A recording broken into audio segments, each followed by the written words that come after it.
വയോധികതയും യുവത്വവും തമ്മിലുള്ള അത്ഭുതകരമായ ബന്ധമാണ് ഒരു അമ്മയും മകളും തമ്മിലുള്ള ബന്ധം പോലെ ഒരു മരുമകളുടെയും അമ്മായി അമ്മയുടെയും ബന്ധം.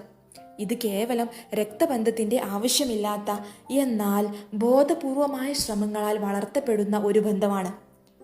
ഒരു അമ്മായി അമ്മയുടെ ഹൃദയത്തിൽ തൻ്റെ മകൻ്റെ ഭാവി സുരക്ഷിതമായിരിക്കണമെന്ന വലിയ പ്രതീക്ഷയും കരുതലുമുണ്ട്. അതുപോലെ ഒരു മരുമകളുടെ മനസ്സിൽ തൻ്റെ പുതിയ കുടുംബത്തിൽ ഒരുപാട് സ്നേഹവും അംഗീകാരവും ലഭിക്കണമെന്ന സ്വപ്നവുമുണ്ട്. ഈ ബന്ധം സ്നേഹത്തോടെയും സഹിഷ്ണുതയോടെയും നിർമ്മിക്കുമ്പോൾ ജീവിതം തികച്ചും മനോഹരമാകുന്നു.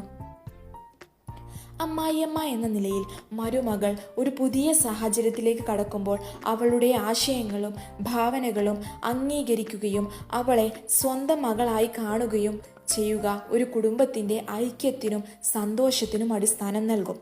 അതേസമയം ഒരു മരുമകളുടെ ഭാഗത്തു നിന്നുമുള്ള ആദരവും